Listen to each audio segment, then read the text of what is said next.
তো এই pornographic addiction বা আসক্তি থেকে পরিত্রাণের উপায়গুলো বলার আগে প্রথমেই আমি একটু সংক্ষেপে পর্নোগ্রাফির আসক্তি জিনিসটা কি সেটা একটু আবার আপনাদেরকে বলি। সেটা হচ্ছে যে একজন ব্যক্তি বা একজন মানুষ যখন কনসিস্টেন্টলি বা পারসিস্টেন্টলি অথবা রিপিটেডলি বা বারবার পর্নোগ্রাফি দেখে দেখে বিভিন্ন ধরনের সেক্সুয়াল অ্যাক্টিভিটিতে ইনভলভ হয়ে যান এক ধরনের প্লেজার পাওয়ার জন্য বা এক ধরনের আনন্দ পাওয়ার জন্য, যেটা তাকে কিন্তু সব দিক থেকেই নানান রকম ক্ষতির মুখে ফেলে দিতে পারে।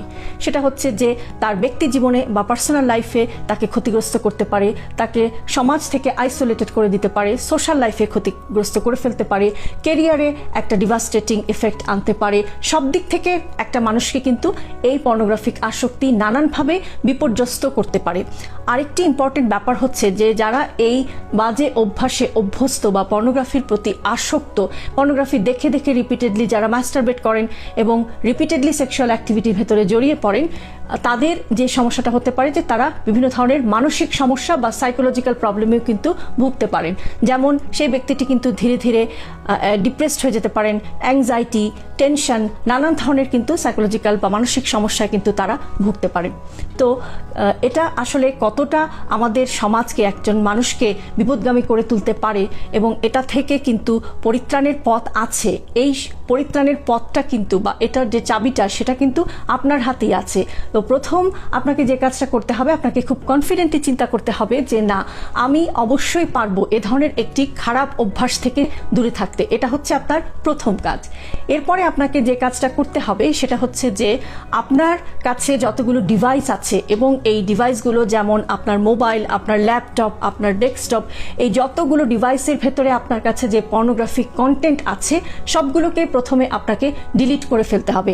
যাদের কাছে ম্যাগাজিন আছে তাদের জন্য পরামর্শ হচ্ছে যে আপনারা এই ম্যাগাজিনগুলোকে থ্রো করুন, ছুঁড়ে ফেলে দিন, একেবারে চিরতরে এগুলোকে না বলুন।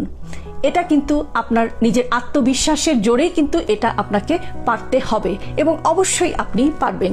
অন্যান্য কঠিন কাজ যদি আপনি করতে পারেন এটাও আপনি পারবেন, আপনাকে দিয়েই এটা সম্ভব।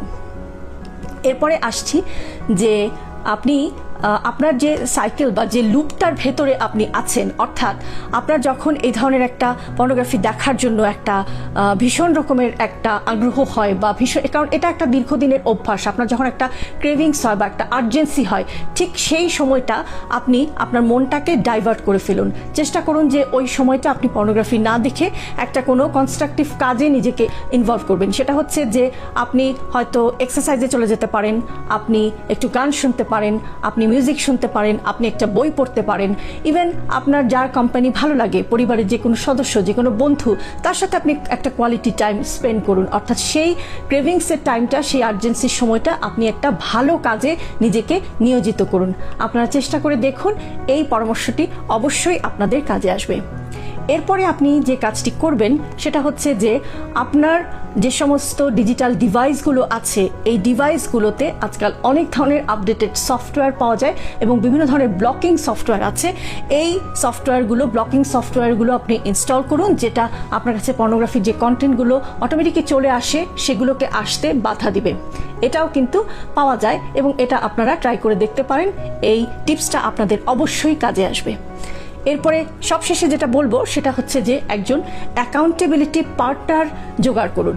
অ্যাকাউন্টেবিলিটি পার্টনার শব্দটা একটু ভারী কি মনে হলো, আমি খুব সহজভাবে জিনিসটা বোঝানোর চেষ্টা করি যে ধরুন একজন মানুষের কাছে এমন একজন মানুষকে খুঁজে বের করুন যিনি আপনার খুবই ট্রাস্টেড, খুবই বিশ্বস্ত, যার সাথে আপনি খুব খোলা মনে আপনার সমস্যাগুলো শেয়ার করতে পারেন। এরকম একজন মানুষের কাছে আপনি একটা দায়বদ্ধতা তৈরি করুন যে কোনো ক্রমে ভুলবশত আপনি যদি পর্নোগ্রাফি ভিডিও দেখে ফেলেন, তার কাছে আপনাকে জবাবদিহি করতে হবে বা তার সাথে আপনাকে এই জিনিসটা বিনিময় করে আপনাকে এই জিনিসটা তার সাথে শেয়ার করতে হবে যে আমি এই কাজটা করে ফেলেছি, আমার এটা করা উচিত হয়নি। তো তার কাছে যে আপনাকে একটা জবাবদিহি করতে হবে, এই যে একটা অ্যাকাউন্টেবিলিটি, সেটাই আপনাকে কিন্তু এই খারাপ কাজটা করা থেকে বিরত থাকতে হেল্প করবে। এরপরে আরেকটা হতে পারে যে আপনি মনে করেন এই অ্যাকাউন্টেবিলিটি পার্টনারের মধ্যে এমন নয় যে আপনি শুধু একজন ফ্রেন্ডস বা একজন কাউকে, আপনার বিশ্বস্ত কাউকে এটা শেয়ার করলেন, সেটা না হলেও এমন হতে পারে যে আপনি আপনারই মতো এরকম সমস্যায় আরেকজন ভুগছে সেরকম কোনো একজন মানুষকে নিয়ে একটা সাপোর্ট গ্রুপ তৈরি করুন। আপনারা নিজেরাই কথা বলবেন এবং একজন আরেকজনকে হেল্প করবেন এই সমস্যার থেকে কিভাবে বেরিয়ে আসা যায়। তো একটা অ্যাকাউন্টেবিলিটি পার্টনার তৈরি করুন। জবাবদিহিতাটা খুবই ইম্পর্টেন্ট। অনেক সময় দেখা যায় যে যখনই আমাদের মাথায় আসে যে আমার কারো কাছে আমি এই কাজটা না করার জন্য কমিটেড, সেটা যখন আপনাকে আপনার মাথার মধ্যে বারবার পোক করবে, আপনি কিন্তু তখন সেই কাজটা করা থেকে বিরত থাকবেন। তো ট্রাই করে দেখুন, এই টিপসগুলো অবশ্যই আপনাদের কাজে আসবে। আর এত কিছু করার পরেও যদি দেখেন যে আপনি সেই খারাপ অভ্যাসের মধ্যে বারবার ঘুরে ফিরে চলে যাচ্ছেন, তখন আপনাকে যে কাজটা করতে হবে, এগুলো করেও যদি আপনি কোনো উপকার না পান, তাহলে অবশ্যই আপনাকে একজন মেন্টাল হেলথ স্পেশালিস্ট বা মানসিক রোগ বিশেষজ্ঞ, তার সাথে কিন্তু অবশ্যই আপনাকে কাউন্সেলিং করতে হবে। বিভিন্ন ধরনের কগনিটিভ বিহেভিয়ার থেরাপি আছে, অন্যান্য অনেক ধরনের থেরাপি আছে, অন্যান্য কাউন্সেলিং থেরাপি আছে, যেগুলো আপনি যদি রেসপেক্টিভ মানুষের সাথে কথা বলেন, রেসপেক্টিভ ডক্টরের সাথে যোগাযোগ করেন, তাহলে কিন্তু অবশ্যই তারা আপনাকে এই ব্যাপারে হেল্প করতে পারে। তো আমি আশা করি যে এই ভিডিওতে আমি আপনাদেরকে জরুরি কিছু টিপস দেওয়ার চেষ্টা করলাম, যারা এই ধরনের পর্নোগ্রাফিক এডিকশনের মতো এই ধরনের একটি সমস্যার ভেতর দিয়ে যাচ্ছেন, এই ধরনের একটি আসক্তি তিলে তিলে যাদেরকে ধ্বংসের মুখে ঠেলে দিচ্ছে। তো সেই মানুষগুলোকে আমি আবারও অনুরোধ করব। আমি শুরুতেই বলেছি যে আপনি পারবেন, আপনাকে দিয়ে অবশ্যই সম্ভব। একজন মানুষ যখন পৃথিবীতে আসেন, তখন সৃষ্টিকর্তা তাকে কিন্তু একটা কমিটমেন্ট দিয়েই পাঠান, একটা কাজের জন্য পাঠান। তো আপনার জন্ম পৃথিবীতে কোনো একটি সুনির্দিষ্ট কাজের জন্যই হয়েছে, ভালো কিছু করার জন্যই, সমাজকে ভালো কিছু উপহার দেওয়ার জন্যই হয়েছে।